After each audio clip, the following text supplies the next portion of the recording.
these instances, allegedly, these kids died from this, but we know that they were actually infected with the mold. Now, we then have to say, is that why they died? But the fact that all of these children were infected with this mold, that's... Is that a coincidence? I mean, you have mold in the air filtration systems. You have these children that came in, did not have exposure to this mold, and now they're dying and getting infected because of complications as a result of the specific mold that was found in the system.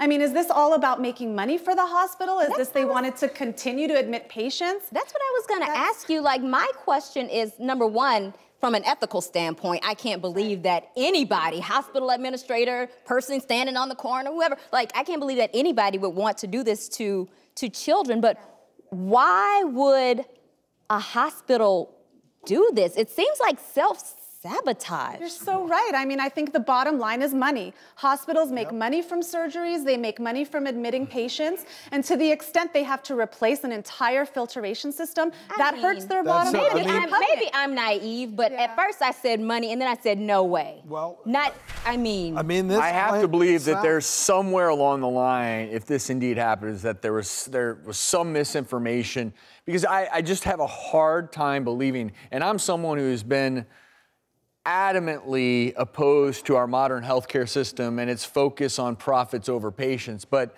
I have to believe that I hope that someone somewhere was misinformed. You know what? Yeah, we've noticed a little bit of this mold, but not enough to cause damage. Because if someone truly knew that this was the potential repercussion of ignoring the threat, that is unconscionable to me, and it's almost too much for me to even consider, because it does matter that it was a children's hospital. Absolutely. It is. I'm not sitting here saying that anyone's life is more or less important, but there is something. Anyone who's ever spent time in a children's pediatric hospital, there's something different there, and these kids who are struggling with their lives, and there's an extra, as a doctor even, I don't want to say there's an extra effort there, but in some ways there is. You're going to do everything possible to help a child. To think that you would negligently do this, and you have to be a monster. I just can't. I mean, in their claim, you're claiming that there were pools of slimy water, plug screens, dead birds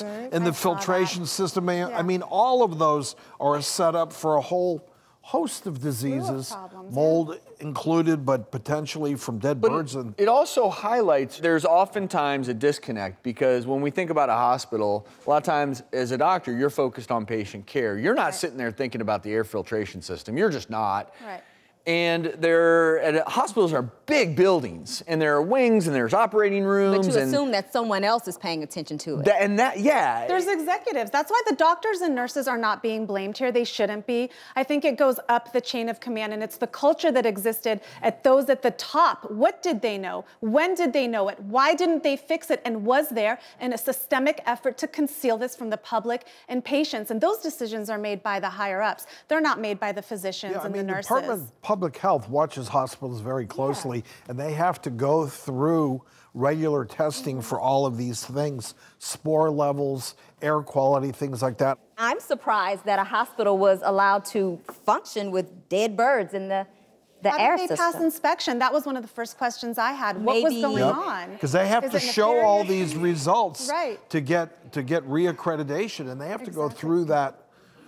Well, these are, at this point, obviously, this is a suit and allegations, and the reality is, no matter what happens, you can't bring back the lives of those who have died, and I'm gonna hope that and let's just take a moment to acknowledge that. And I'll obviously just hope that this was a bunch of people dropping balls and there was no intent here. If indeed this is what happened, we did reach out to Seattle Children's Hospital for a statement. They said, "We are incredibly sorry for the hurt experienced by these families and regret that recent developments have caused additional grief.